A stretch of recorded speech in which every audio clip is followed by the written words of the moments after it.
안녕하세요. 지원공무원학원에서 보험일반, 우체국 계리직 보험일반을 강의하고 있는 고석용이라고 합니다. 오랜만에 뵙겠습니다. 강의 끝나고 나서 다들 연락을 글 많이 못 드렸었죠. 일단 이제 거두절미하고 제가 이렇게 시작을 하게 된 이유는 저것 때문에 그렇습니다. 이거 예를 들어서 우리가 그 옛날 말 중에서 계륵이라는 말이 있거든요. 닭의 갈비. 즉 그러니까 무슨 의미냐면은 이게 버리기도 아깝고 먹자니 먹을 것도 없고 그런 것들을 계륵이라고 하는데 보험 일반에 있어서 계륵이 되는 부분이 하나 있으실 거예요. 이제 그 교환이나 이론서 가장 뒤에 있는 법령 부분이 그러지 않을까 싶습니다. 법이라는 게 참 말이 어렵죠. 우리 보험 일반 교환에서도 보시면 말 자체가 어려워서 이해가 안 되는 단어도 있고 이런 단어를 왜 쓸까 하는 단어들도 있는데 그래서 이 법령이 사실은 그런데 그럼에도 불구하고 문제가 안 나오지는 않거든요. 2025년까지는 선지에 하나하나 넣어서 나왔었고요. 2026년 이번 올해 시험에는 아예 그냥 딱 커덕커니 한 문제가 나왔었잖아요. 그래서 이제 시험 대비하기 전에 근데 개강도 좀 한 달 넘게 남았고 그 다음에 우리 또 본격적으로 시험 들어가면 사실 법령보다는 이제 나머지 공부에 좀 집중을 하셔야 되다 보니까 그 전에 이거 뭐 암기하거나 그게 아니라 이게 이런 의미였구나 익숙해지기 위해서 제가 좀 이런 걸 좀 하루에 많지 않게 두 페이지, 세 페이지, 네 페이지 정도 해서 좀 말씀을 드려보려고 합니다. 다시 말씀드리지만 막 밑줄쳐가면서 공부하셔도 되는데 사실 그런 목적보다는 이런 내용이었구나 이런 내용이었구나 키워드 단어가 요거구나 이럴 땐 이게 나오는구나 큰 흐름만 일단 조금 먼저 말씀을 드려보면은 이게 조금 익숙해지실 거예요. 익숙해지시게 되면 나중에 공부하실 때도 좀 도움이 되시지 않을까. 제가 보험 일반 강의할 때 항상 말씀드리는 게 어려운 이유는 하나예요. 어려운 게 단어가 처음 생소하신 단어가 많으실 거예요. 법령 또한 마찬가지라고 생각을 합니다. 그래서 지금 조금 익숙해지시면은 나중에 공부하실 때 좀 편해지시라고 개강하기 전에 이런 거구나 이런 거구나 그런 의미에서 조금 해보려고 합니다. 자, 보시면 우체국 예금보험에 관한 법률이 먼저 나오죠. 상법에서 제4절이 보험 부분이 저희 이제 그 법령에 있는데 우리 제 교환해 보시면 5장의 보험 계약법이라고 기억나실 거예요. 초시신 분들은 5장의 보험 계약법이라는 단원이 있는데 사실 그게 상법의 제4절이 보험 부분이 보험 계약법이라고 나와 있는 겁니다. 그래서 교환에 생각보다 많이 녹아 있고 사실 큰 틀은 거기서 들어오기 때문에 그거 상법은 좀 뒤로 미루고 먼저 좀 생소한 거 우체국 예금 보험에 관한 법률 지금까지 시험 문제도 그 우체국 예금 보험에 관한 법률 시행령 이런 쪽에서 나왔거든요. 그러다 보니까 또 조금 더 그러니까 보험계약법을 통해서 익숙해지실 수가 있지만 상법은 우체국 예금 보험에 관한 법률은 익숙해지기 좀 쉽지 않은 부분들도 있어서 우선 먼저 이거를 간단하게 그냥 이런 내용이었구나를 조금 먼저 다뤄보려고 합니다. 자, 첫 번째 1장 총칙입니다. 총칙은 큰 얘기죠. 그러니까 뭐 예금도 있고 보험도 있는데 그게 아니라 전체적으로 이런 내용을 가지고 한다라는 내용입니다. 제1조 목적 이 법은 최신간서로 하여금 간편하고 신용 있는 예금보험 사업을 운영하게 함으로써 금융의 대중화를 통하여 국민의 저축 의욕을 북돋우고 보험의 보편화를 통해 재해의 위험에 공동으로 대처하게 함으로써 국민 경제생활 안정과 공공 복리 증진에 이바지함으로써 목적으로 한다. 요거 교환에도 있는 내용입니다. 넘어갈게요.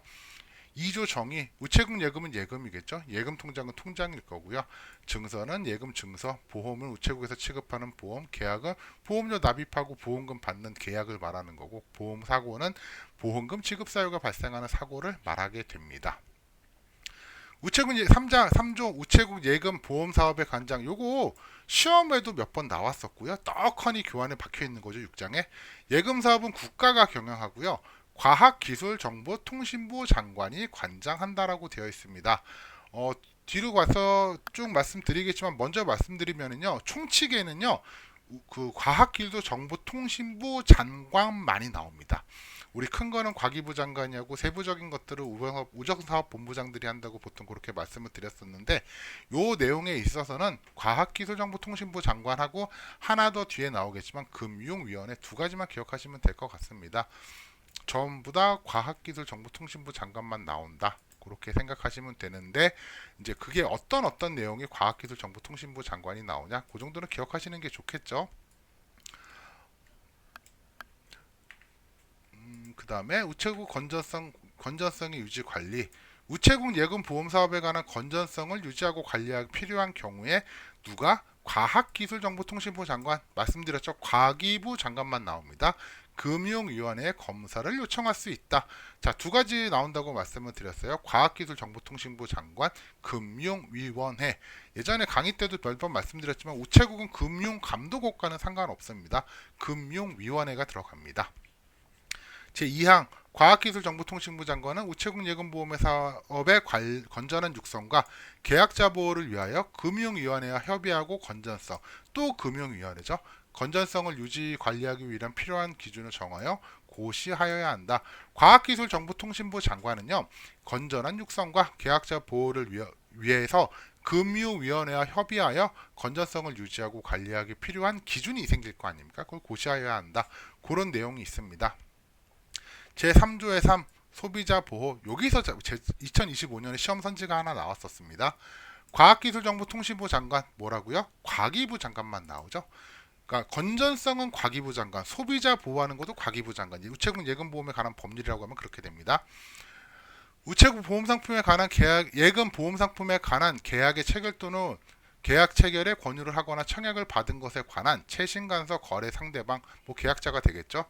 권익 증진을 위하여 다음 각호의 사항을 정하여 고시하여야 한다. 우체국 예금 보험 소비자 권리와 책무에 관한 사항을 고시하여야 하고요. 시험 문제가 이거였습니다. 최신 간서가 우체국 예금 보험 소비자의 권리를 보호를 위하여 준수하여야 할 사항을 고시하여야 한다. 3번 그 밖에 우체국 예금 보험 소비자 보호를 위하여 과학기술정보통신부 장관이 필요하다는 사항을 하여야 한다. 여기는 조금 간단하게 썼습니다. 그냥 2번만 해놨는데 소비자 보호를 위해서 과학기술정보통신부 장관은 그 각호의 사항을 정해서 고시하여야 한다는 내용이 있었습니다. 기출문제 한번 보시면은요. 2025년 기출문제입니다. 2번 선지를 보세요. 1번은 정답이 이 문제를 틀리신 분은 많지 않으세요. 정확하게 답이 딱 나와 있었기 때문에. 근데 당황하셨던 게 요거였죠. 과학기술정보통신부 장관은 우체국 예금보험에 관한 법률에 따라 최신 간서가 우체국 보험 소비자의 권리 보호를 위하여 준수해야 할 사항을 고시해야 한다. 권리 보호, 소비자 보호는 누가 한다? 과학기술정보통신부 장관이 고시하여야 한다. 이 문제가 사실은 중요한 건 과학기술정보통신부 장관에 물어보는 것이었겠죠. 예를 들어서 우정사업본부장 이되면 틀리게 된다라는 거. 그런 정도 문제가 나왔었습니다. 이 문제는 사실은 근데 이번 선지 모르셔도요. 충분히 풀 수 있었던 문제예요. 1번이 워낙 명확하게 답을 줬기 때문에. 자, 그런 내용이 있습니다. 자, 4조 국가의 지급 책임. 요거는 명백하게 교환에 딱 찍혀 있는 거 누가 한다? 지급 책임은 국가가 한다.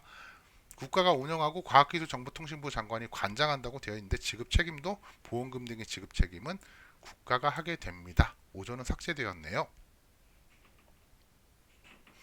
자, 업무 취급의 제한. 또 과학기술정보통신부 장관이죠. 예, 총칙에는 과기부 장관만이 나옵니다. 가장 큰 틀의 규정을 정하는 거기 때문에 그건 과기부 장관이 대빵이 하겠죠.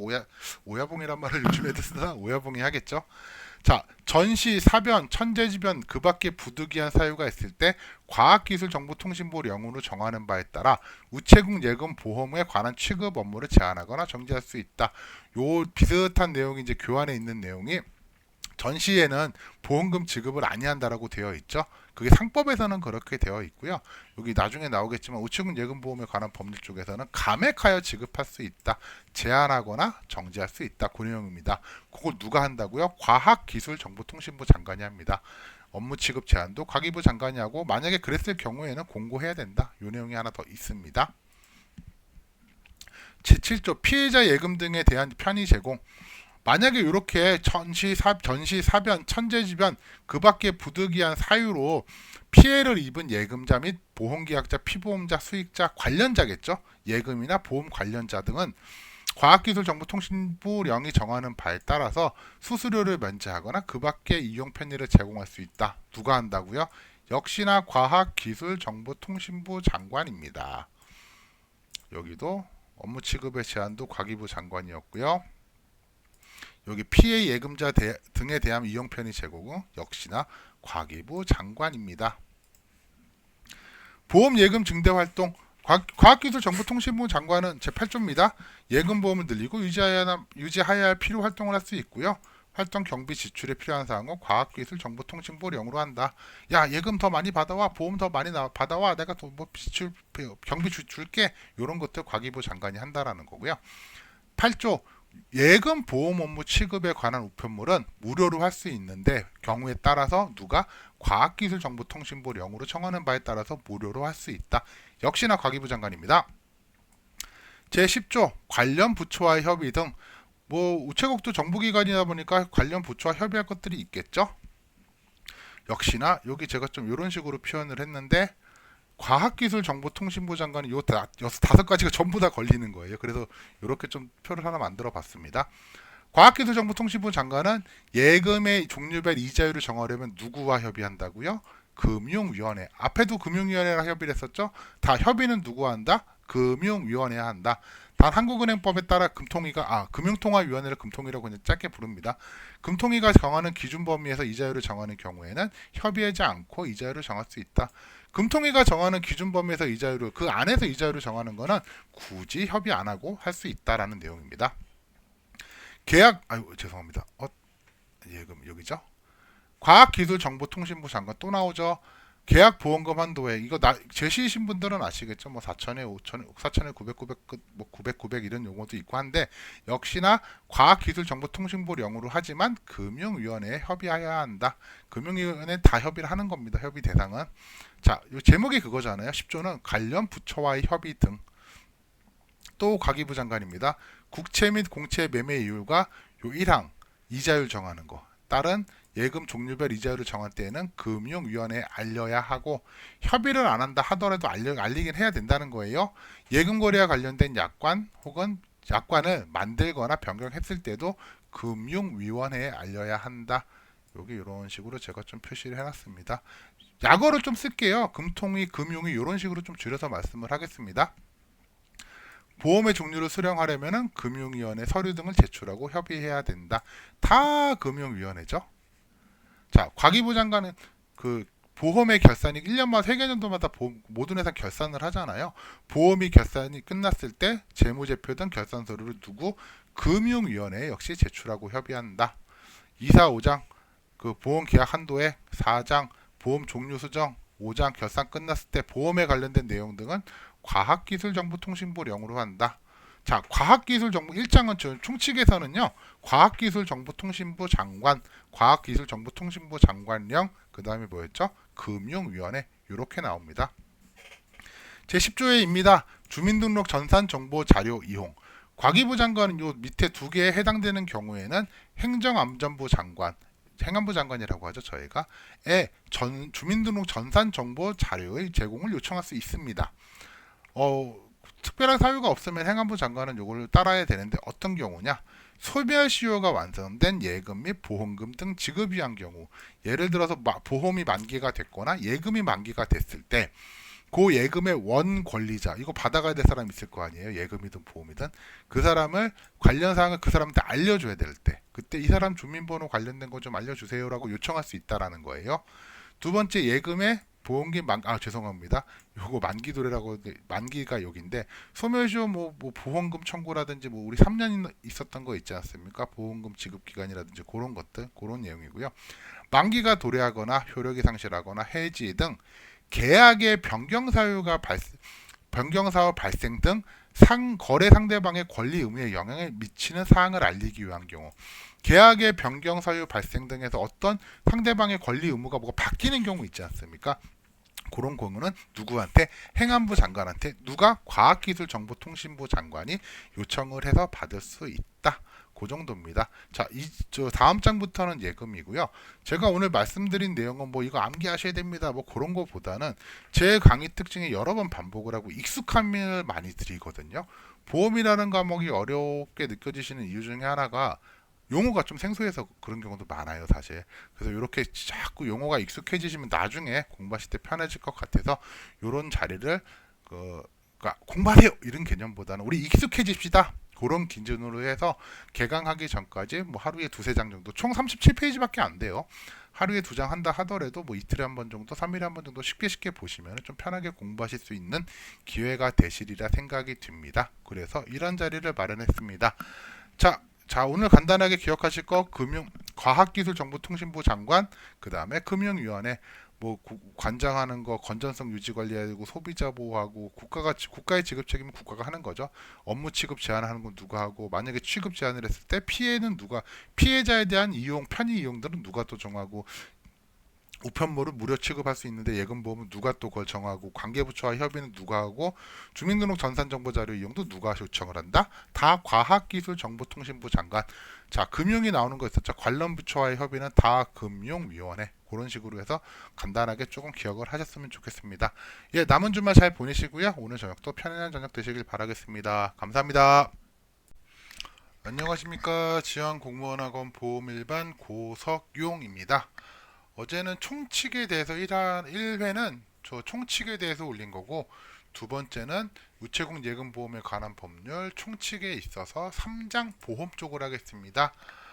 교환 보시면은 그 위에는 예금이 먼저 나오거든요. 뭐 예금은 나중에 제 분야는 아니니까 뭐 어떻게 일단 먼저 넘어가고 지난번에도 말씀드렸지만 보험을 위주로 먼저 조금 할 생각이니 그렇게 이해를 부탁드리겠습니다. 자, 그리고 제가 설명드릴 때 교환에 있는 내용이거나 혹은 뭐 딱히 설명을 드리지 않은 내용은 빨리빨리 넘어갈 거니까 그 부분은 나중에 만약에 공부하시게 되면 좀 자세히 보시면 될 것 같고요. 다시 한번 말씀드리지만 이거는 막 열심히 공부해서 암기하고 막 그런 개념보다는 법령에 이런 게 있다라는 혹은 우리가 교환해서 보지 못한 내용들을 위주로 익숙해지는 즉 이해하고 넘어가시면 될 정도로 좀 하는 거고 익숙해지시면 도움이 될 듯 하여 시작하는 겁니다. 죄송합니다. 자, 보험입니다. 제25조 그리고 양은 하루에 그냥 10분, 15분 듣기 편할 정도 길이니까요. 좀 여러 번에 나눠서 많으면은 2페이지, 보통 2페이지 정도, 많으면은 3페이지 정도니까 좀 편하게 들으시면 될 것 같으세요.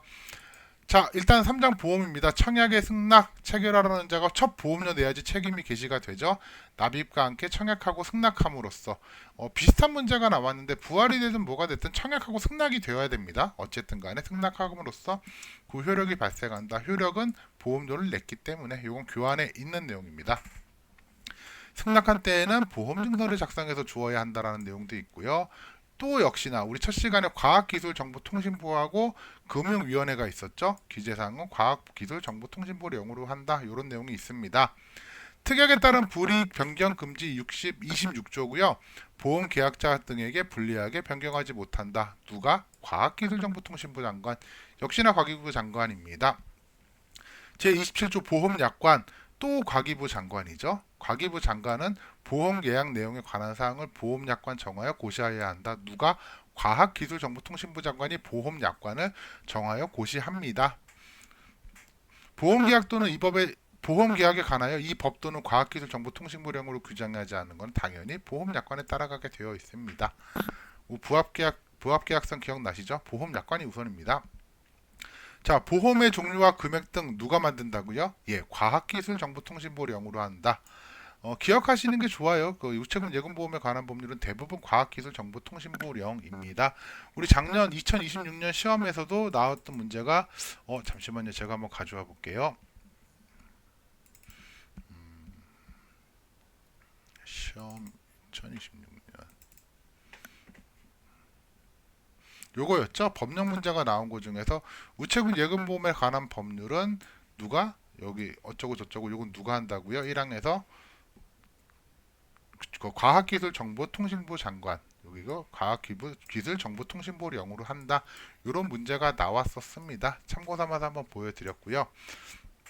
신체검사 제29조 신체검사 면제 우체국 보험은 신체검사를 하지 않습니다. 그러나 과학기술정보통신부령으로 정하는 피보험자에 대해서는 신체검사를 할 수도 있다. 그런 내용이 있습니다. 30조는 그냥 읽어는 보시는 넘어가시는 게 좋아요. 제가 이거 법령을 보면서 우리 교환이랑 약간 매치가 안 돼, 헷갈릴 만한 부분들이 꽤 많이 있거든요. 그런 부분들은 그냥 넘어가셔서 교환이 먼저다라고 생각하시면 됩니다.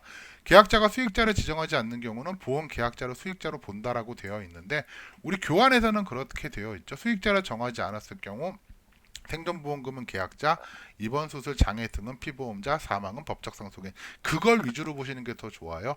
이거 뒤에 가면 또 하나 그런 내용이 나오는 게 있는데 그럴 경우 근데 그건 시험 문제도 정확하게 교환의 내용이 정답으로 나왔었거든요.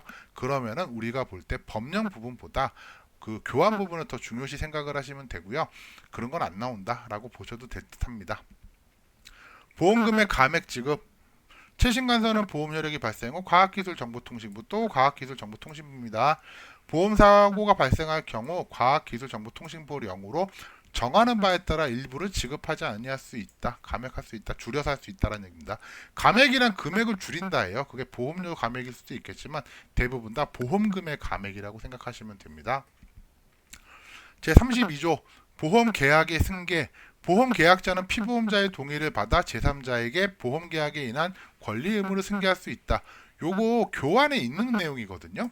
근데 교환에는 뭐라고 나와 있냐면은 이 옆에서처럼 2014년 10월 1일 이전 계약은 피보험자의 동의가 있어야 그러니까 이전을 할 때 피보험자의 동의가 필요하다. 그렇게 생각하시면 됩니다. 그러니까 이런 부분 같은 경우는 교환을 공부하실 때 나오는 거니까 그때 가서 교환을 보고서 좀 더 정확하게 보시면 될 것 같습니다. 일단은 가져와 볼게요. 보험계약자 계약자 요청으로 인한 변경이라고 나와 있죠. 이 내용입니다. 보험계약자는 제3자에게 보험계약 권리 의무를 승계하는 임의승계로 이 부분입니다. 2014년 10월 1일 이전 계약은 피보험자의 동의를 얻어야 한다. 이런 내용이 있었다라는 거 기억하시면 좋을 것 같고 초시이신 분들은 앞으로 공부하시게 될 겁니다. 제1항에 따른 승계를 한 경우 계약자가 최신간서에 승계 사실을 알리지 아니한 경우 대항할 수 없다. 모든 거는 서류예요. 서류. 내가 나 혼자서 이렇게 변경할래 한다고 적용해 주는 게 아니라 그 상대방 보험자와 계약자가 있다면 보험자에게도 당연히 알려야 되는 내용이라고 생각하시면 되세요. 나 혼자 왔다 갔다 한다고 할 수 있는 게 아니라 그 보험자에게도 알려야 된다. 그런 내용이 있습니다. 제33조 보험약관 개정의 효력 보험약관 개정은 이미 체결한 보험계약에는 효력이 없다. 제가 이거 강의 때 가끔 소급 적용하지 않는다라는 표현을 쓰는데요. 기존에 가입한 보험이 지금 새로 상품이 변경돼서 나왔다고 하더라도 그 변경된 약관을 따르는 게 아니라 기존의 약관을 그대로 따라간다. 변경된 상품은 기존 계약에는 그 효력이 없다. 그 내용이고요. 대신에 계약자 등의 이익을 보호하기 위하여 필요하다고 하는 경우에는 효력을 인정할 수도 있다. 누가? 과학기술정보통신부 장관입니다. 역시나 보험이 약관이 개정된다 하더라도 기존의 계약에 대해서 효력은 없으나 과학기술정보통신부 장관이 보험계약자 등의 이익을 보호하기 위해서 필요하다고 인정할 때는 효력을 인정할 수 있다. 그 정도까지입니다.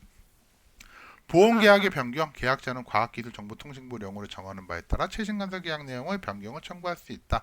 보험의 권리는 계약자가 가지고 있죠. 그렇기 때문에 보험 계약의 내용을 변경하는 것은 계약자가 할 수 있습니다. 피보험자는 그냥 대상자일 뿐이고 이렇게 생각하시면 돼요. 보험 계약은요, 보험 계약자 거예요. 보험 계약자가 그래서 다 할 수 있다. 라고 생각하시면 되고 역시나 과학기술정보통신부 령으로 정하는 바에 따라입니다. 보험계약의 해지 요 부분은 이제 교환에서도 많이 나오고 있는 건데 교환 내용에도 되게 이거보다 조금 더 교환 내용 상법이랑 이런 저런 것들이 섞여 있기 때문에 내용이 좀 많을 수 있는데 일단 여기 뭐지 법령에 있는 것만 말씀을 드리면 보험사고 발생하기 전에 언제나 보험계약을 해지할 수 있다. 그럼 해지할 수 없는 것도 있나? 예, 5장에 보면은 그러니까 우체국 보험이라기보다는 5장 보험계약법에 보면은 그런 내용이 있습니다. 보험금을 지급하고 나서 보험 금액이 감액되는 보험의 경우는 해지가 안 된다고 되어 있거든요.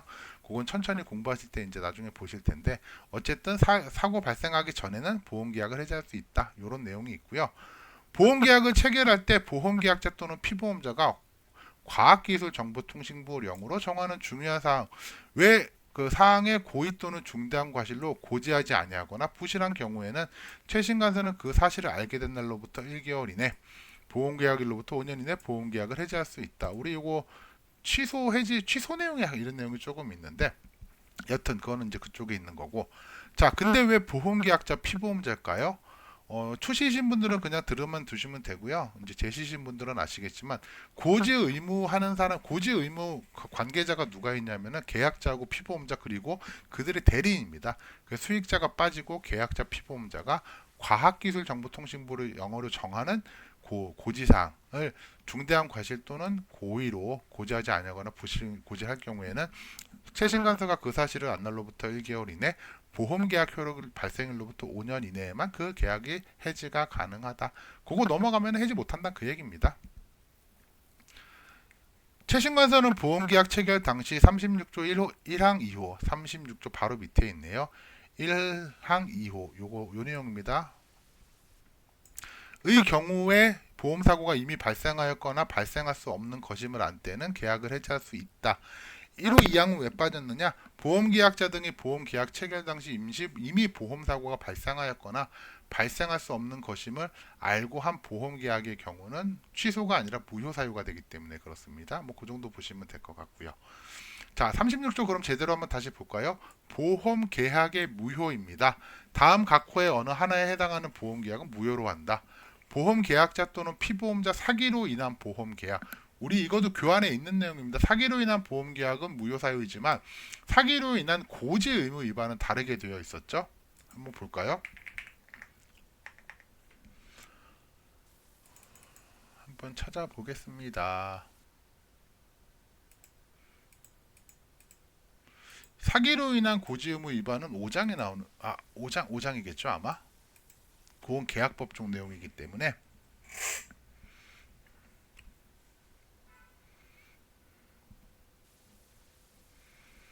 볼까요?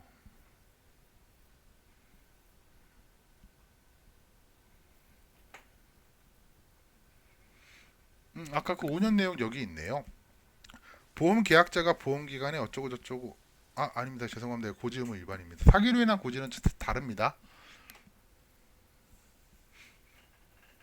사기로 인한 계약 여기 있는데 사기 반사회 질서의 보험 계약의 경우는 무효 사유가 된다. 뭐 그런 내용이 있습니다. 단 사기로 인한 고지 의무 위반의 경우는 해지하거나 취소할 수 있도록 규정하고 있다. 그러니까 이렇게 사기는 무효지만 사기로 인한 고지 의무 위반은 취소나 해지할 수 있다. 취소 사유가 되거나 그렇게 교환의 내용에 나와 있습니다. 두 번째, 보험계약자 등이 보험계약 체결 시 이미 사고가 발생하였거나 발생할 수 없는 것임을 알고 한 보험계약은 무효가 됩니다.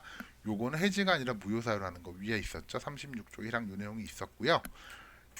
2항 최신간서는 1항에 따라 보험계약이 무효인 경우에는 보험금을 지급하지 아니하며 보험계약자가 이미 낸 보험료는 반환하지 아니한다. 우리 무효 사유에 보면은요 여러 가지가 있는데 무효는 납입한 원금을 돌려주고 보험자의 귀책 사유로 인해서 그 무효 사유가 됐을 때는 뭐 납입 보험료 플러스 이자로 준다라고 되어 있는데 사기로 인한 보험 계약하고요. 그 다음에 체결 당시 이미 보험 사고가 있던 보험 계약의 경우는 보험료도 반환하지 아니한다. 요거 정도는 좀 체크해놔서 보셨으면 좋겠고요. 제가 핸드북이나 강의할 때 무효 취소 사유 넣는 거 있거든요. 거기도 요거는 좀 추가해가지고 법령 같이 해서 설명을 드리도록 하겠습니다. 즉 36조 무효사유에 보면은 피보험자나 보험계약자가 사기로 인한 보험계약은 무효사유가 된다. 보험계약자 등이 보험계약 체결 당시 이미 보험사고가 발생하였거나 발생할 수 없는 것임을 알고 한 보험계약은 무효사유가 되고 요거는 이 두 가지는 보험금도 안 주고 계약자가 이미 낸 보험료도 반환하지 아니한다. 무효사유 중에서 교환에 정확하게 따지고 보면 요거는 뭘 돌려준다 내용은 안 나와 있습니다. 근데 제가 작년까지 강의에 무효는 그냥 납입보험료만 생각하셔라 라고 말씀을 하신 게 연결되는 게 그거밖에 없어서 그래요 사실은요. 어쨌든 이 부분도 추가해서 설명을 올해부터 드릴 거고 요 정도 내용이 있었다 생각하시면 될 것 같습니다. 자, 지난 시간에 이어서 연결되는 거 하나 있었죠. 전부 다 과학기술정보통신부 장관입니다. 과학기술정보통신부 장관 혹은 과학기술정보통신부령입니다. 그리고 그 교환하고 법령에 섞여 있는 것들은 교환이 우선이라고 보시면 되세요. 이것도 어떻게 또 해석이 될 거에 따라서 교환이 또 어떻게 바뀔지는 모르겠지만 일단 공부하실 땐 그렇게 하시면 될 것 같고요. 아까 5년 1개월도 있었는데 사기로 인한 보험계약은 무효지만 사기로 인한 고지 의무 위반은 취소 사유가 되거나 해지할 수 있다. 그런 내용이 있었습니다. 오늘도 그러니까 제가 오늘은 요 정도 간단하게 늘 이 정도 간단하게 할 겁니다. 하루에 2페이지, 많으면 3페이지 정도 할 거고요. 그거에 따라서 너무 부담 갖지 마시고 공부라는 개념보다는 요런 내용이 있다, 요런 내용이 있었구나 정도만 느끼시면 그렇게만 느끼셔도 나중에 공부하실 때 굉장히 쉽게 하실 수 있을 거예요. 익숙해지기 위한 공부라기보다는 익숙해지기 위해서 보는 거라고 생각하시면 될 것 같습니다. 예, 남은 주말 잘 보내시고요. 그럼 다음에 또 두세 페이지 정도 간단하게 해서 듣기 편한 자료로 가지고 오도록 하겠습니다. 감사합니다. 안녕하세요. 지원공무원학원 우체국 계리직 보험 일반 고석용입니다. 오늘은 보험 두 번째 시간이고요. 우체국 예금 보험에 관한 법률 보험 두 번째 시간이고요. 요거 하기 전에 조금 말씀드릴게. 우리 교환에도 있죠. 시행령, 시행규칙, 그 다음에 법령 그렇게 나와 있잖아요. 이거 조금 헷갈려 하실 수도 있는데 제가 그냥 이거 하나 가지고 와서 좀 설명을 드릴게요. 요렇게 우리 교환에 나와 있는 부분이 있습니다. 보시면은 우체국 예금보험에 관한 법률, 시행령, 시행규칙, 법률이 있고 대통령령이 있고 부령이 있죠. 보통 부령은 국무총리나 이제 그 시행 장관들 령이 좀 많기는 한데 법률은 가장 큰 틀이라고 보시면 돼요. 그러니까 뭐 아주 세부적으로 어쩌고 저쩌고 하는 것보다 요런 건 이렇게 할 거다, 요런 건 이렇게 할 거다라는 큰 법령이라고 보시면 되고요. 시행령은 행정적으로 이제 시행 절차를 해야 될 거 아닙니까? 법률을 가지고 행정적 절차를 밟아야 되는데 그 절차나 세부 규정들이 이제 대통령령으로 하는 시행령이라고 생각하시면 됩니다. 그 다음에 시행규칙은 그 행정적인 절차를 실제로 실무에서 바로 처리할 수 있게끔 아주 구체적인 사항을 적어놓은 것이라고 보시면 되세요. 그래서 제가 지금 우체국 예금보험에 관한 법률을 지금 하고 있는데 여기서 보시면 내용들이 막 구체적인 숫자가 나오거나 그런 게 아니라 제가 첫날 얘기했었던 과학기술정보통신부 장관이 한다, 금융위원회 허가를 받거나 협의를 한다, 그런 내용들이 있잖아요. 예, 그래서 법률은 그런 큰 내용들이 있습니다. 오늘 할 내용이긴 한데 제가 먼저 좀 하나 가지고 와볼 텐데 여기 오늘 할 내용 중에서 재보험이 있는데 잠시만요, 죄송합니다. 오늘 할 부분 중에서 여기 재보험이라는 부분이 있거든요. 여기 재보험 부분에는 보시면은 과학기술정보통신부 장관은 뭐 위험을 적절하게 분산하기 위하여 필요하다고 인정되는 경우 재보험에 가입할 수 있다라고 나와 있죠. 그런데 실제로 시험 문제 나왔던 겁니다. 2019년도 시험 기출 문제인데 여기 보시면 시행 규칙이라고 되어 있죠. 제가 아까 말씀드린 것 중에서 법률은 큰 틀을 제공한다. 대통령과 시행령과 시행규칙은, 특히나 시행규칙은 실제로 하나하나 어떻게 해야 되는 부분들을 나타낸다고 말씀을 드렸는데 예금보험에 관한 법률은 재보험을 가입할 수 있다, 큰 틀이 나와 있는 거죠. 근데 시행규칙에서는 뭐라고 나와 있냐면은 재보험에 가입한 돈은 영업보험료, 이거 틀린 선지였는데 사고보장을 위한 보험료의 100분의 80 이내로 한다. 즉 굉장히 세부적으로 들어가서 그럼 재보험을 가입할 건데 어떻게 가입할 건데 라는 내용이 나오는 거죠. 어떻게? 사고보험료의 100분의 80 이내로 한다. 이렇게 구체적으로 시행할 수 있는 것들이 나오게 되거든요. 그래서 법률 지금 하고 있는데 법률은 좀 크게 보시라는 거예요. 실제로 생각보다 법률에 대해서 시험 문제가 나온 적이 몇 번 있긴 하지만 제가 며칠 전에도 한번 보여드렸었는데 그게 시험 문제 자체가 막 어떻게 세부적으로 막 묻는다기보다는 뭐 과학기술정보통신부 장관이 하는 거야, 뭐 그런 식의 문제가 있었죠. 그 다음에 요거 2026년도 기출 문제인데 요것도 한번 예시가 좋을 것 같아서 가져와 봤습니다. 오늘 할 내용입니다. 우체국 예금보험에 관한 법률. 그러면은 보다 큰 틀을 제공하겠네요. 44조에는 최신 간서가 천재지변 등으로 인하여 미칠 우려가 있을 때는 그 보험금을 감액하여 지급할 수 있다. 상법에서는 지급하지 아니할 수 있다라고 되어 있지만 예금보험에 관한 법률은 감액하여 줄여서 지급할 수 있다. 뭐 안 줄 수도 있겠죠. 요 1항에 따른 감액 지급률은 과학기술정보통신부령으로 한다. 첫 번째 거 오늘은 대통령령이 두어 개 나올 테지만 그냥 법률 자체는 과학기술정보통신부 장관이 대부분이다라고 생각하시면 되고요. 그거에 따른 시행규칙. 시행규칙은 뭐다? 구체적으로 어떻게 할지, 실제로 어떻게 시행을 할지 구체적인 가이드가 나오는 거거든요. 자, 보험금 감액을 한다고 했을 때 보험금 감액 지급, 44조 2항 요거겠죠. 감액 지급률은 보험금의 얼마의 범위 내에서 보험사고 발생률 등을 고려하여 나아가 정한다.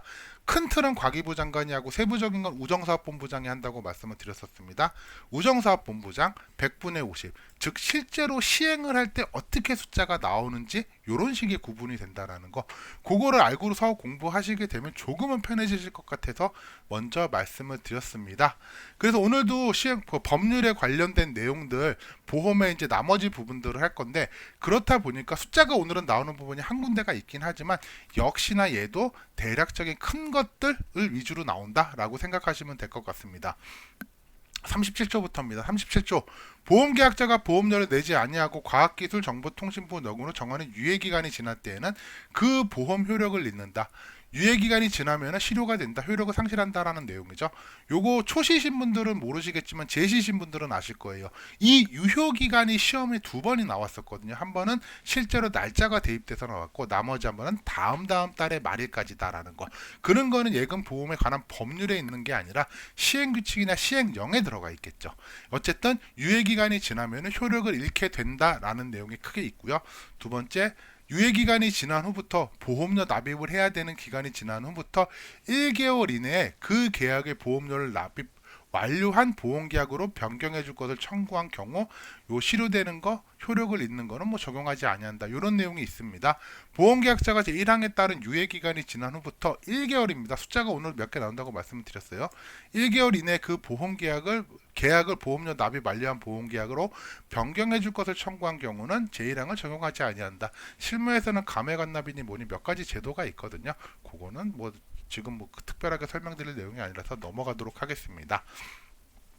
환급금의 지급, 최신간서는 제34조, 35조, 36조 1항, 37조 1항, 43조 및 제50조에서 준용하는 상법 65조에 따라 보험금을 지급하게 아니하게 될 경우, 일단 요거 예를 들어 볼게요. 34조 계약을 변경되거나 뭐 감액하는 것도 마찬가지겠죠.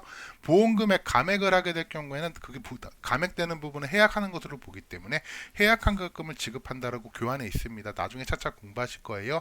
해지하게 되면은요, 보험 해약환급금을 주겠죠. 해지환급금이나 36조 1항 사기로 인한 보험 계약도, 계약자나 피보험자에 의해 사기로 인한 보험 계약도 그 환급금을 지급한다.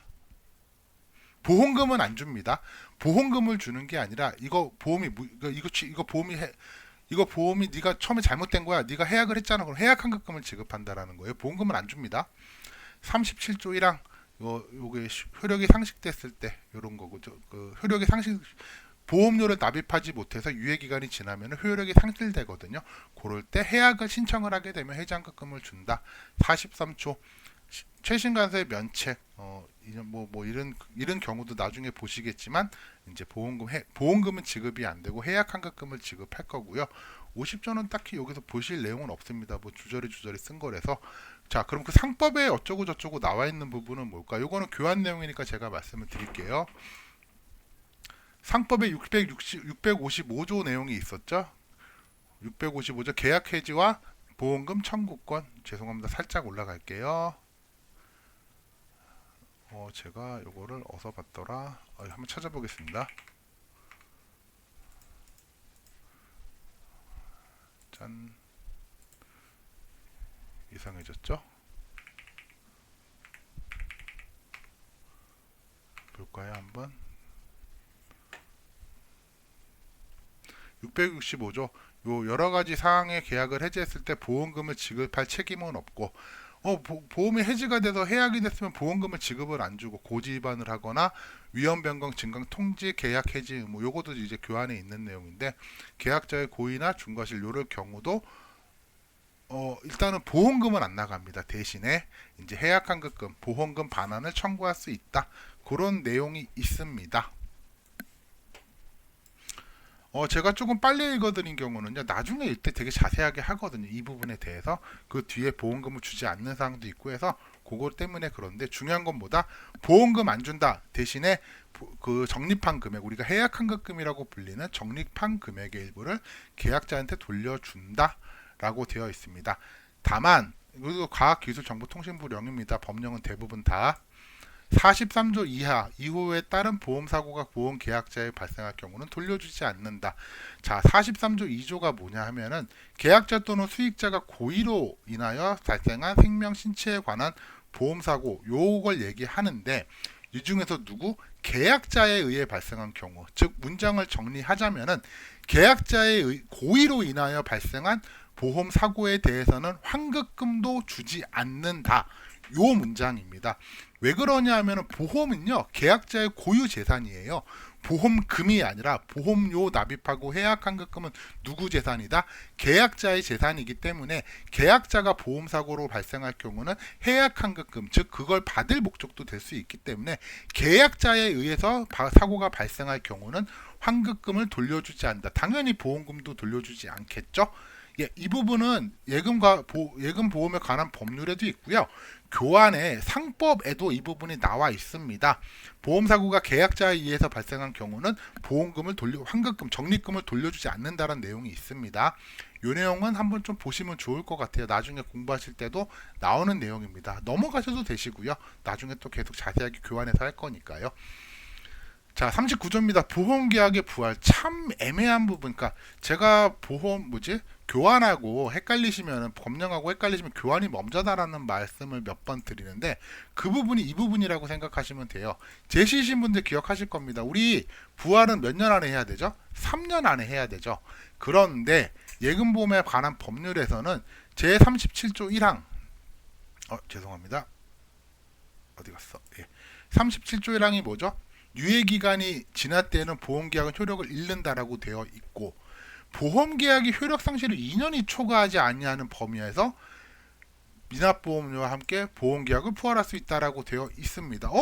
교환에는 3년이고 상법도 3년인데 왜 여기는 2년일까요? 법령에 따라서 조금 차이가 있는 거기는 한데, 실제로 시험 문제에서는 정답을 3번으로 주어졌었어요. 죄송합니다. 그러다 보니까 그냥 아예 답을 3년이라고 기억하시는 게 좋을 것 같습니다. 제가 조금 찾고 있는데, 잠시만요. 기출문제를 조금 찾고 있는데, 이게 2023년도 기출문제입니다. 보험료 납입 연체로 인하여 해지 계약이 해약 환급금을 받지 않는 경우, 계약자는 해지된 날로부터 3년 이내에 보험계약을 부활을 청약할 수 있다. 옳지 않은 것을 찾는 거고, 답은 4번. 우리 유예기간 아까 나왔었던 그 문제네요. 다음 날이 아니라 다음 달의 말일까지거든요. 그래서 4번이 틀린 답이기 때문에 1번은 맞는 거죠. 즉 기출문제에 3년이라고 한번 나왔었기 때문에 부활 부분은 그냥 3년으로 기억하시는 게 어떨까 합니다. 자, 그래서 지금 부활까지 했고요. 보험계약 부활 시 준용 규정.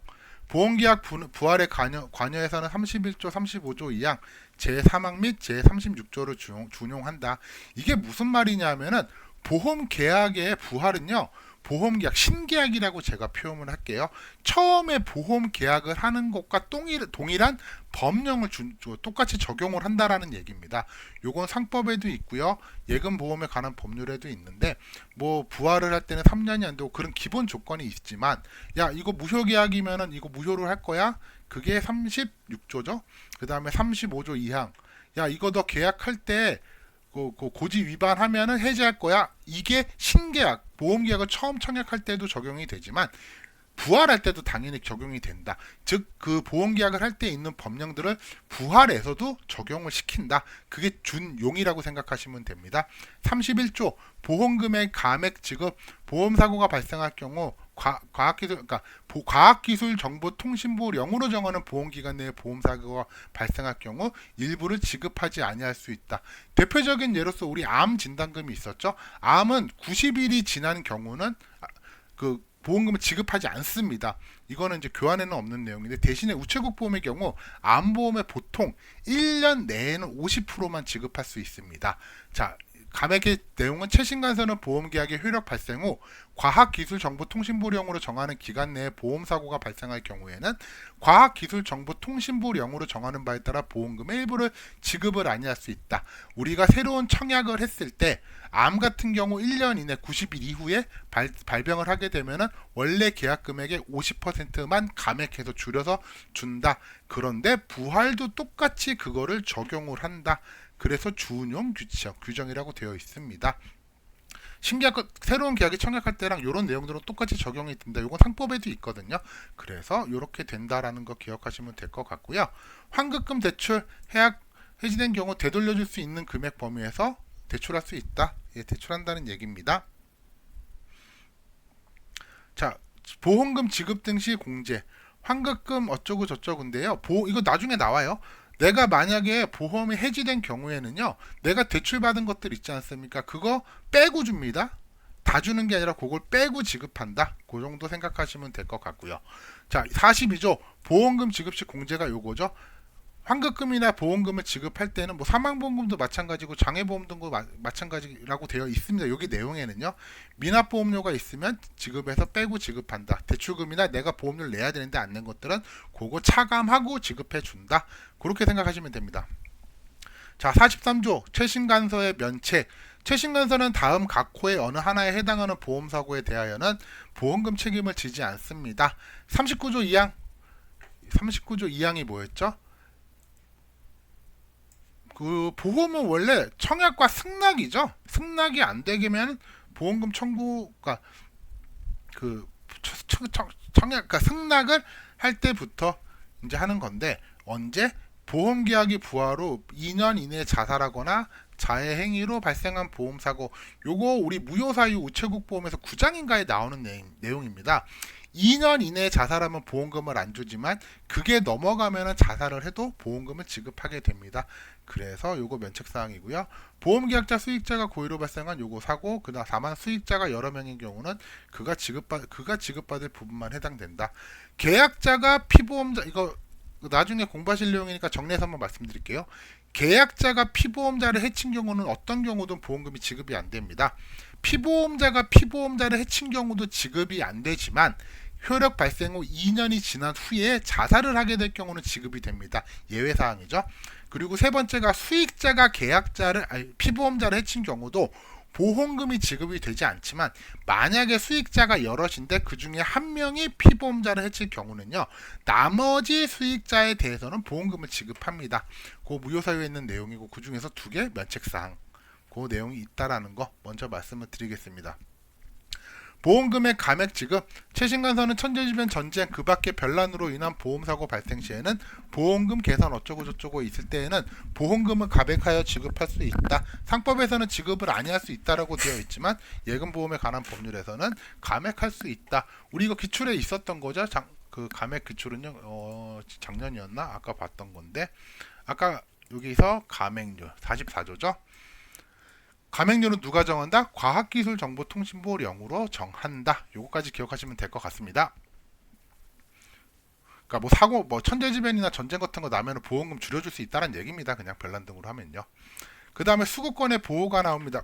요거는 교환에도 없는 내용이고요. 숫자가 나오는 부분이니까 조금 기억을 하셨으면 좋겠어요. 보험금 또는 환급금 지급받을 권리는 양도할 수 없다. 우리 보험금 대위 금지라고 되어 있죠. 생명보험은 그 부분 기억하시면 될 것 같아요.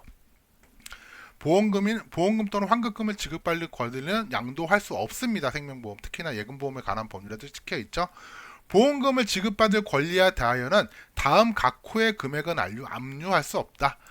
빚이 있다 하더라도 여기 해당되는 보험금은 내가 압류해서 가져갈 수가 없다는 얘기죠. 최소한의 보호를 하자는 얘기예요. 수익자에게 최소한의 생활에 대한 보호를 하자는 개념이라고 생각하시면 됩니다. 직계존속 내 부모죠. 직계위속 내 자녀죠. 혹은 배우자가 사망함으로써 1, 2순위가 들어가겠죠. 제가 그럼 수익자 순위에서 수익자가 취득하는 사망보험금 청구권의 2분의 1에 해당하는 금액 모르겠다, 못 외우시겠다 싶으시면은요, 압류가 안 되는 금액은 뭐다? 2분의 1이다. 이렇게 생각하시면 될 것 같아요. 두 번째, 본인, 직계비속, 직계존속 또는 배우자가 장애로 인하여 보험 수익자가 취득하는 경우 장애 보험금 청구권의 2분의 1에 해당하는 금액은 압류할 수 없다. 지금 이 금액은 압류할 수 없는 금액을 말하는 겁니다. 세 번째, 국민기초생활보장법 제7조에 따른 급여를 받는 사람 또는 장애인 복지법 32조에 따라 등록한 장애인이 보험 수익자로 취득하는 보험금 청구권은 역시 여기에 2분의 1에 해당하는 금액은 뭐다? 압류할 수 없다. 제 1호 2호는요, 요게 1호 2호입니다. 직계 존속 사망보험금, 장애보험금을 말하는 건데, 요 청구권은 제외한다. 왜 중복보장하면 안 되니까. 요거는 그러니까 수익자로 취득하는 보험금 청구권 중에서 요거는 빼고, 중복보장이란 말 기억하지 마세요. 제 말 실수한 겁니다. 그거 빼고 2분의 1에 해당하는 금액은 어쨌든 압류를 할 수 없다. 네 번째, 장애인복지법 제32조에 따라 등록한 장애인에게 보험사고가 발생하여 보험수익자가 취득하는 보험금 청구권, 장애인에게 보험사고가 발생하여 수익자가 취득하는 보험금 청구권, 32조 위에 있는 거랑 똑같은 겁니다. 요거 1에서 3까지는 빼고 요거 예외로 생각하고요. 요거의 2분의 1에 해당하는 금액은 역시나 압류를 할 수 없다 라고 되어 있습니다. 각 2항, 제2항 각 호 요 네 가지를 말하는 겁니다. 각 호에 보험금 청구권을 제외한 보장성 보험의 보험금 청구권, 사망이나 요 장애 요런 보험금이었죠 지금. 그리고 장애인 등록법에 따라서 등록한 보험금이요.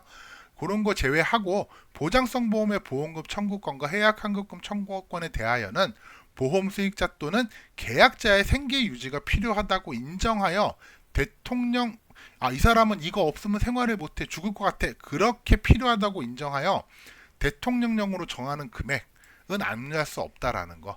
이 사람은 이거 없으면 굶어 죽을 것 같아, 그래 그럼 대통령령으로 정하는 금액이 있거든, 요거는 압류 못해 라고 하는 겁니다. 이 경우 보험계약이 여러 개면 그 보험금 청구권 또는 환급금 청구권에 해당하는 금액을 합산하여 적용합니다. 합산한다고요. 뭐 여기서 빼주고 저기서 빼주고 아니라 합해서 적용한다, 그런 내용입니다.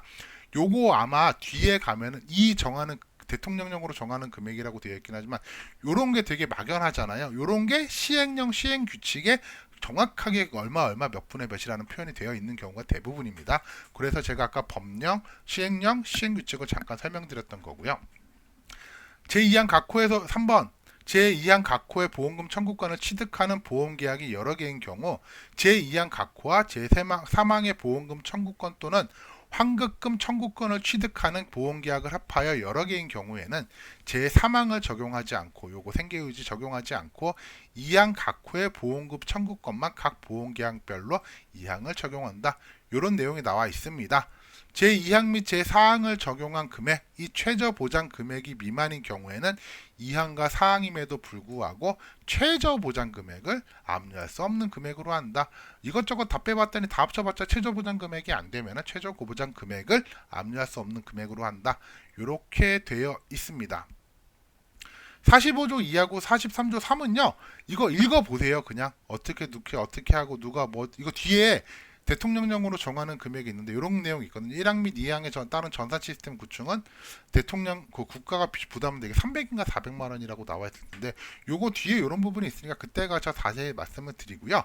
요 두 개는 그냥 한번 읽어 보시는 게 나을 것 같습니다. 이거 뭐 구체적으로 설명드릴 것도 없고 어떻게 시스템을 만들어야 된다, 전송해 요청할 수 있다, 뭐 그런 내용이니까 요런 거는 조금 좀 그냥 읽고 넘어가시면 될 것 같고요. 지금은. 그리고 요 실손보험에 관련돼서는 대통령령입니다.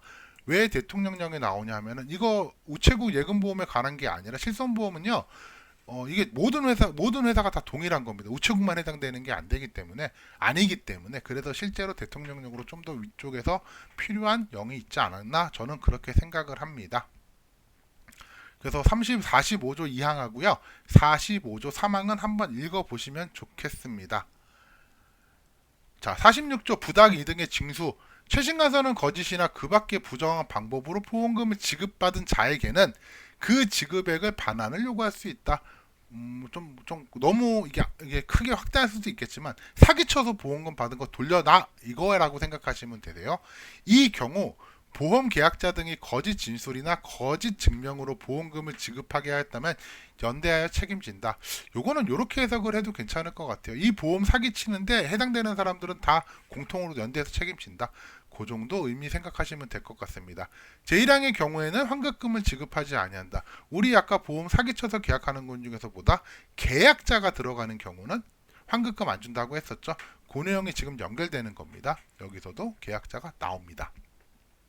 재보험 과학기술정보통신부 장관은 자 법령은 대부분 과학기술정보통신부 장관이 뭐 지정하는 거는 아까처럼 대통령이 나오는 건 좀 특이한 경우죠. 요거를 벗어나는 더 큰 위에 있는 것들이기 때문에 아니면 다른 쪽에 있는 것들을 가져오기 때문에 과학기술정보통신부 장관은 보험을 효율적으로 운영하고 위험을 적절하게 분산하기 위하여 필요하다고 하면 재보험에 가입할 수 있다.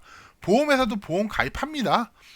실제로 이게 정확한 건 아닌데 9.11 테러 당시에 미국 무역센터 무너졌을 때 그 건물하고 사람도 수천 분이 돌아가셨잖아요.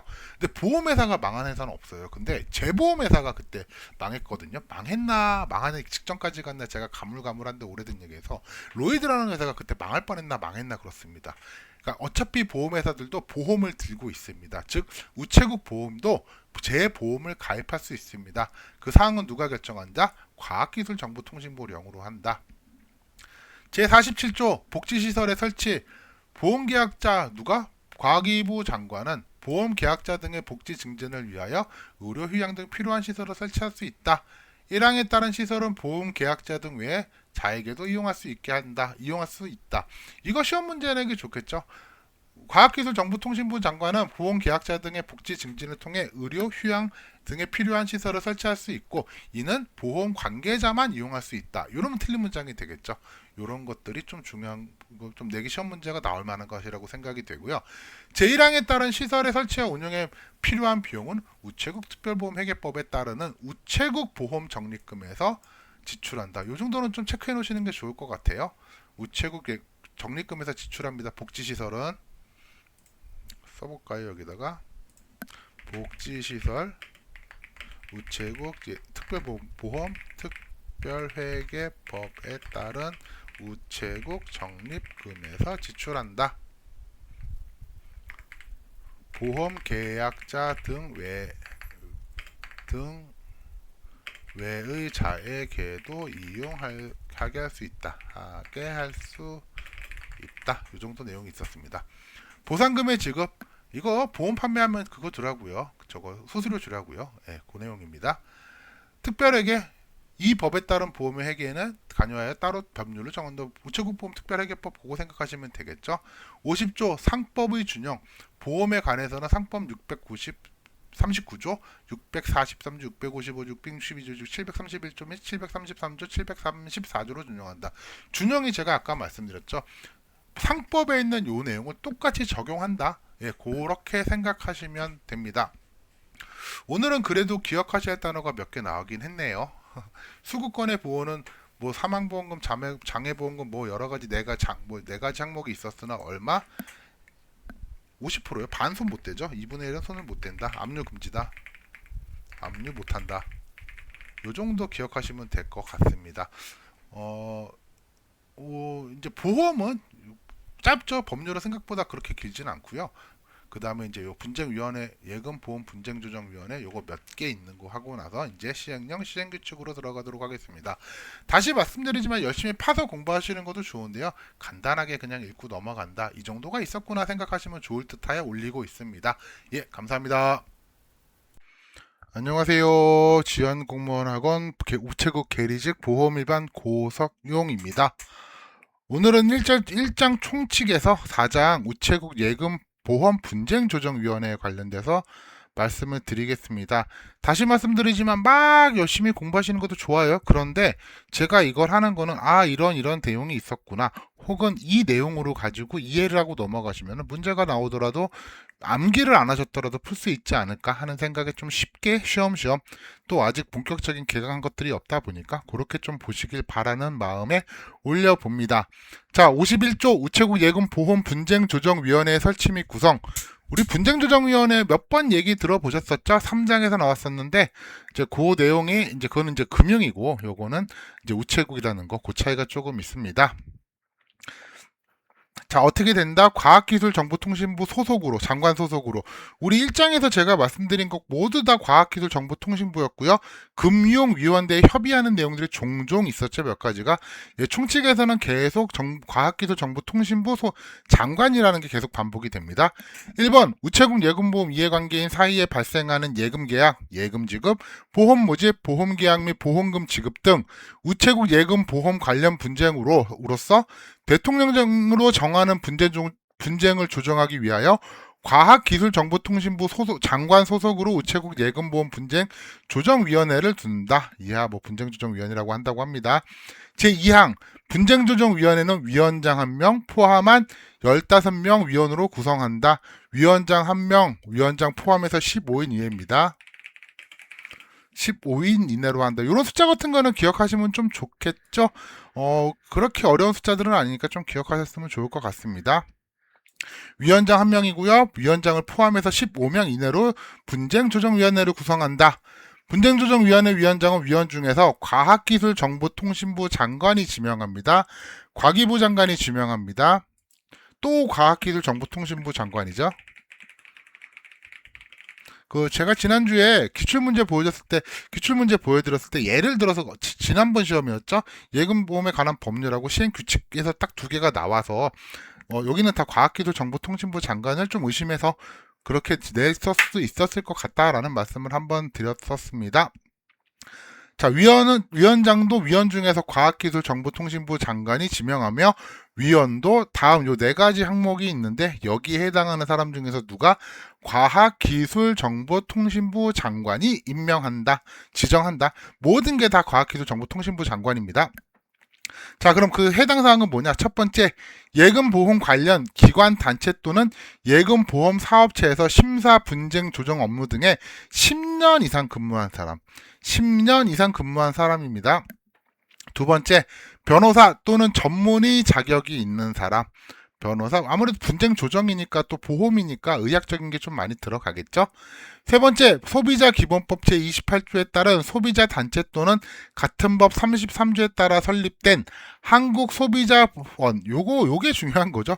한국소비자원의 임원이나 임원이었던 사람, 한국소비자원의 임원이나 임원이었던 사람, 이렇게 되어 있고요. 그 다음에 그 밖에 예금보험 또는 예금보험 관련 분쟁 조정에 관한 학식과 경험이 풍부한 사람으로서 과학기술정보통신부 장관이 임명하는 사람, 또 과학기술정보통신부 장관입니다. 요 4가지 중에서 과학기술정보통신부 장관이 위촉을 할 수 있고요. 그 다음에 그 중에 한 명 과학기술정보통신부 장관이 지명해서 위원장을 할 수 있다. 그렇게 되어 있습니다. 제4항입니다. 임기는 2년이고요. 연임할 수 없다. 반복해서 할 수 없다는 게 연임이에요. 2년 하고 나서 또다시 2년 한다, 못한다? 못한다. 그 내용입니다. 이 법에서 정한 사항 이외에 분쟁조정위원회의 구성, 운영 및 조정 절차 등에 관하여 필요한 사항은 뭐다? 대통령령으로 정한다. 여기 대통령령이었죠. 아까 위에 과학기술정보통신부 장관이 있지만 요 정도 내용을 보면 될 것 같고요. 요거 그러니까 1명, 15명, 10년 이상 이런 숫자 조금 보시면 좋을 것 같아요. 그 다음에 2년 하되 연임 안 된다. 그 부분이 조금 제 생각에는 그 정도는 보시면 좋을 거라 생각이 됩니다. 두 번째, 위원회 제척, 기피, 회피. 이게 참 보험이 그래요. 그러니까 금융 관련된 단어가 조금 일본 한자 영향을 받아가지고 어려운 단어가 좀 나옵니다. 제척은요, 그러니까 어떤 일에 대해서 특수 관계가 있는 사람이 법적으로 배제해야 되는 거. 그러니까 위원회 제척이라면 이 사람은 이 분쟁 조정과 관련이 있기 때문에 이 사람은 할 수가 없다. 그 정도 의미를 생각하시면 되고요. 기피는 밑에서 계속 2번, 3번에 나오겠지만 피해야 하는 거예요. 내가 만약에 분쟁 당사자예요. 근데 내가 봤을 때 이게 제가 분쟁 조정한 거랑 저 누구지? 위원이랑 연관이 있는 것 같아. 그럼 나 이 사람 기피할래, 피할래라고 할 수 있다라는 거, 신청할 수 있다라는 거고요. 회피는 내가 위원인데 제척이 안 됐긴 했지만 내가 봤을 때 내가 지금 여기 제척 사유가 몇 가지가 있는데 나 관련 있어. 나 그럼 이거 못해라고 본인이 피한다고 생각하시면 됩니다. 그렇게 보시면 돼요. 그러니까 제척은 그냥 법적으로 배제한다. 기피는 내가 분쟁 조정 당사자인데 저 사람이 관련이 있을 것 같아. 나 저 사람 위원을 피해줘 라는 거. 그 다음에 회피는 나 이거 관련이 있을 것 같아. 나는 내가 이거 위원인데 못할 것 같아 라고 피하는 거. 그 정도 생각하시면 됩니다. 1항은 다음 요 4가지 항목에 있는 사람들은 제척이 된다. 그러니까 법적으로 배제한다. 그런 의미입니다. 첫 번째, 위원이나 위원이나 배우자가 있을 거 아닙니까? 혹은 그 배우자였던 사람. 과거형이니까 이혼했던 사람도 포함 그런 얘기일까요? 위원이나 그 배우자가 분쟁 당사자가 되거나 혹은 그 분쟁 당사자와 공동 권리자, 공동 의무자인 경우, 어쨌든 위원이나 배우자 혹은 그 배우자의 어떤 사람이 분쟁 당사자거나 그 분쟁 공동 권리자나 공동 의무자라는 건 사실은 분쟁 당사자랑 동일하겠죠. 그럴 경우에는 제척을 해야 된다. 두 번째, 위원이 해당 안건의 분쟁 당사자, 이 분쟁 당사자와 친족이거나 친족이었던 사람, 친척들은 안 된다는 얘기겠죠. 세 번째, 위원이 해당 안건에 대하여 증언, 진술 또는 자문을 하거나 진단을 한 경우, 어쨌든지 위원이 여기에 대해서 개입이 됐다라는 거겠죠. 자문, 진단, 증언, 진술이 있을 거고요.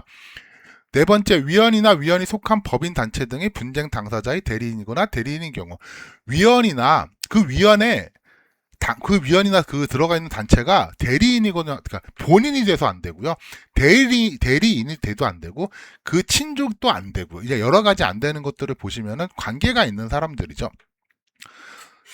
제가 이번에 면접 때 좀 질문을 드렸던 게 있는데, 한 세 분 정도 그랬어요. 한 분 같은 경우는 아예 카톡으로 그냥 답변도 드리고 다 했었고, 두 분 같은 경우는 모의 면접 때 질문을 드렸던 게 우연하게 3일차에 나왔었는데, 이제 요거는 나중에 좀 말씀을 드리도록 하겠습니다. 자, 딱 보시면은 암기할 게 많아 보이지만 당연한 것들이 많죠. 위원이나 그 배우자 혹은 그 배우자였던 사람이 분쟁 당사자가 되거나 권리자가 되면 당연히 안 되겠죠. 그럼 나한테 조금 유리하게 판단할 수가 있잖아요. 그리고 그 위원의 친척들이 만약에 분쟁 당사자면 당연히 팔이 안쪽으로 굽겠죠. 세 번째, 내가 이 분쟁에 대해서 자문을 했거나 증언을 했거나 진술을 했어요. 그럼 그 의견이 개입될 수가 있기 때문에 안 되겠죠. 그 다음에 네 번째, 내가 위원이 법인이나 단체에 속해 있는데 그게 대리인이 된다. 그럼 내가 내 편인 거 아니에요. 이런 경우도 안 된다라는 내용입니다. 자, 2항, 해당 안건의 분쟁 당사자는 위원에게 공정한 심의 의결을 기대하기 어려운 사정이 있는 경우에 기피 신청을 할 수 있다. 그리고 분쟁조정위원회는 의결로 이를 결정을 하게 된다. 내가 기피 신청을 했다고 해서 무조건 기피되는 게 아니라 분쟁조정위원회가 이걸 의결을 하게 되는데 당연히 그 기피 신청 대상인 의원은 빼고서 의결을 하겠죠. 그 의원은 의결에 참여하지 못하게 되어 있습니다. 자, 위원이 제1 각호 요 네 가지 사항에 해당하는 사유로 스스로 해당 안건의 심의 의결을 회피하여야 한다. 제척 사유에 해당하는 경우에는 스스로 피해야 된다. 하면 안 돼, 너 이거. 네가 해당된다면 그런 내용입니다. 그게 제척, 회피, 기피라는 내용입니다. 자, 53조입니다. 해촉, 위원회 해촉인데 자른다고요? 이게 되게 과격한 표현인데, 그리고 제가 용어를 쓸 때 좀 어렵지 않은 용어로 되도록 쓰려고 하거든요. 위촉은 그 사람을 계약을 해서 이렇게 위촉을 시킨다고 하면 해촉은 위촉의 반대입니다. 자른다는 얘기예요. 제가 교환해도 마찬가지고 앞으로 법령 계속하면서 최대한 여러분들이 쉽게 할 수 있는 단어로 좀 설명을 드릴게요. 좀 이게 비속어가 될 수도 있겠지만, 비속어까지는 안 쓰겠지만 좀 저렴한 표현이 된다 하더라도 그래야지 좀 이해하시기 편한 것들은 그렇게 좀 표현을 하도록 하겠습니다. 해촉, 위원을 자를 수 있다는 겁니다. 그 계약을 해지한다는 거거든요. 사실 이게. 해촉할 수 있다. 첫 번째, 심신장애로 직무를 수행할 수 없게 된 경우. 일을 못하는데 잘라야죠. 두 번째, 직무태만 품위 손상이나 그 밖의 사유로 위원에 적합하지 아니하다고 인정되는 경우. 이런 경우가 굉장히 많아요. 품위 유지 위반인가? 이런 내용들이 굉장히 많아서 요거에 대해서는 굉장히 많은 부분들이 그래서 해촉을 시킨다라고 되어 있습니다. 분쟁조정위원도 마찬가지입니다. 그 다음에 세 번째, 직무와 관련돼서 형사사건으로 기소된 경우 재판받는 경우는 안 된다는 거죠. 그것도 피해자도 아니고 직무와 관련돼서 피해자로 형사사건에 기소된 경우는 당연히 안 되겠죠. 자, 4항 52조 1항 요 네 가지죠. 해당함에도 불구하고 회피하지 않은 경우, 요 52조 3항에 보면은 요 1항에 해당하는 경우 스스로 회피해야 된다고 되어 있잖아요. 근데 그럼에도 불구하고 내가 회피를 안 했어. 야, 너 그럼 잘라. 너 못해. 너 그 책임감 없어. 이런 식이 될 수 있겠죠. 그렇게 해서 요 네 가지 경우는 해촉 사유가 된다. 즉 자를 수 있다. 그런 내용입니다. 제54조 분쟁 조정의 절차. 위원장은 분쟁 조정 신청을 받으면은요, 지체 없이 분쟁조정위원회 회의에 붙여야 되고요. 그 내용을 당사자한테 알려야겠죠, 당연히. 다만 분쟁의 내용의 다음 각호 어느 하나에 해당하는 경우는 회의에 붙이지 아니할 수 있다. 그 각 호는요, 요거 1, 2, 3을 말하는 거고 항은 동그라미 1번을 말하는 겁니다. 위원장은 분쟁 조정 신청을 받게 되면 지체 없이 위원회 회의에 붙여야 되는데, 그리고 그 분쟁 당사자에게도 통지해야 됩니다. 다만 밑에 있는 세 가지 호에 대해서 각 세 가지 경우에 대해서는 회의에 붙이지 아니할 수 있다라고 되어 있습니다. 1번 법원에 소가 제기된 경우, 이거 법원에 기소된 경우요. 그러니까 야, 나 이거 법원에서 판결 좀 내려줘. 사실 분쟁조정위원은 조정이기 때문에, 그러니까 금융조정위원회에서 나왔던 표현일 텐데, 조정이기 때문에 재판상 화해 정도예요. 법적으로 그러니까 너 틀렸어 맞았어 개념보다는 야 둘이 잘해봐 이런 개념이라면은 법원에서는 그거보다 강한 거겠죠. 센 거겠죠. 기소가 될 경우는 사실 분쟁조정위원회에서 조정을 할 필요가 없겠죠. 법정 판단이 되니까. 법원에 소가 제기된 경우는 회의에 붙이지 아니할 수 있고요. 분쟁의 내용이 관계 법령 판례 또는 증거 등에 의하여 심의 조정의 실익이 없다고 판단되는 경우, 이런 경우도 회의에 붙이지 아니할 수 있고요. 그 밖에 분쟁의 내용이 분쟁 조정 대상으로 적합하지 아니하다는 경우는 이거는 뭐 실익도 없고 적합하지 않아 이런 경우는 회의에 붙이지 아니할 수 있다라고 되어 있습니다. 자, 2항 분쟁조정위원회는 회의에 붙여진 분쟁에 대하여 관련 자료의 보완이 필요하다고 인정되면 적절한 기간을 정하여 분쟁조정 당사자에게 그 보완을 요구하거나 자료의 제출을 요청할 수 있다.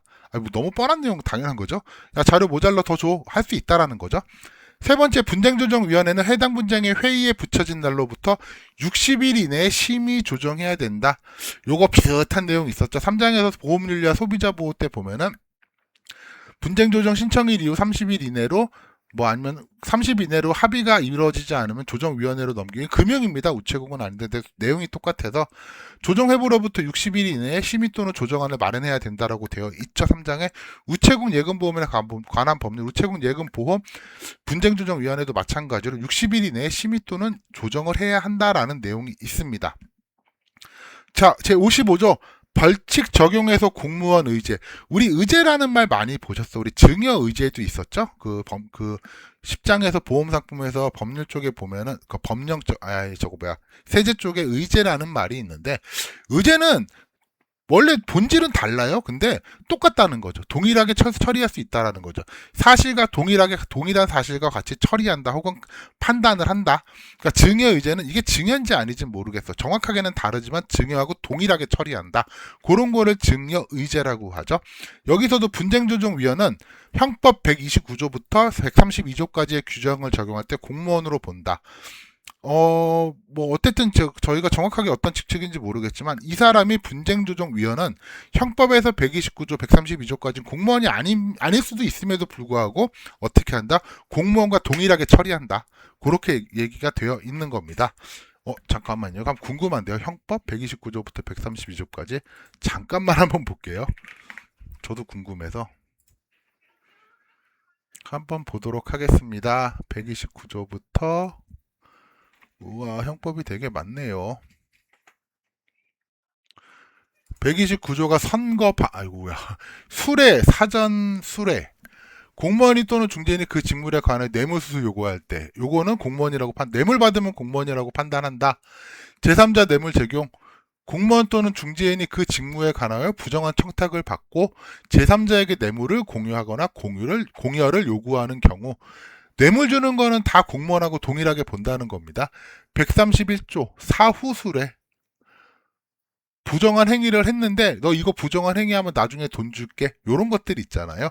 요런 것도 공무원하고 같이 그러니까 뇌물에 관련된 내용이네요. 지금 보니까 132조 공무원의 지위를 이용하여 다른 공무원의 직무에 속한 사항을 알선해 내가 공무원인데 그 지위를 이용해서 다른 공무원에 속한 사항을 알선해주고 뇌물 수수 요구하는 경우, 뇌물 받으면은 공무원과 동일하게 처리한다. 그래서 5년 이하, 10년 이하 이런 식으로 처벌을 한다. 그 내용으로 보시면 됩니다. 자, 보칙 권한의 위임. 이 법에 따른 과학기술정보통신부 장관의 권한은 대통령령으로 정하는 바에 따라서 그 일부를 소속기관의 장에게 위임할 수 있다. 우체국 예금보험 분쟁조정위원회에서 과학기술정보통신부 장관이 가지고 있는 권한들이 있잖아요. 그것들은 대통령령이 정하는 바에 따라서 다른 소속기관장의 일부에게 위임할 수 있다라는 내용입니다. 넘겨줄 수 있다. 그 내용입니다. 죄송합니다. 자, 6장 벌칙입니다. 5장 보칙에서 지금 위임이 나왔고요. 57조 6장은 벌칙 내용이고 53조 제3조의 3 제4항을 위반한 업무 수행하는 과정에서 알게 된 정보 또는 자료를 누설하거나 45조 제2항 45조의 2 제1항에서 다른 서류 전송 업무 외의 용도로 사용 또는 보관한 사람은 3년 이하 징역 3천만 원 이하의 벌금에 처한다. 요게 무슨 내용이냐? 죄송합니다. 요겁니다. 요거. 실손보험 계약의 보험금 청구를 위한 서류 전송 45조 3의 4항이면은 45조 3의 4항이면 요거겠네요. 전산 시스템 구축에 관한 업무에 종사하거나 종사한 사람은 그 업무를 수행하는 과정에서 알게 된 정보 또는 자료를 누설하거나 45조의 2의 제1항 똑같네요. 저거랑 45조 1의 1항은 실손보험 실제로 부담하는 의료비만을 지급하는 보험인데 대리인이 보험 청구를 하기 위하여 블라블라블라 써있는데 뭐냐면은 진료비 영수증 계산서 이런 세부내역서 등 필요한 서류를 과학기술정보통신부 장관이 고시하는 서류를 최신관서에 전자적 형태로 전송하여 요구할 수 있는데 그 서류를 다른 업무로 사용하거나 보관해서는 안 된다는 겁니다. 요거를 위반한 경우 벌칙이 3년 이하 징역 3천만 원 이하의 벌금에 처한다. 다시 한번 정리하자면은 이게 시스템 있잖아요. 실손보험 계약 때문에 서류를 전송을 하거나 이제 그렇게 할 수 있는데 서류 전송 그러니까 내가 보험금 청구를 위하여 받은 전자적 시스템의 처리할 서류들을 그러니까 그 자료를 누설하거나 딴 사람한테 알리거나 혹은 내가 이거를 다른 용도로 사용할 경우는 3년 이하 3천만 원 이하의 징역에 처한다.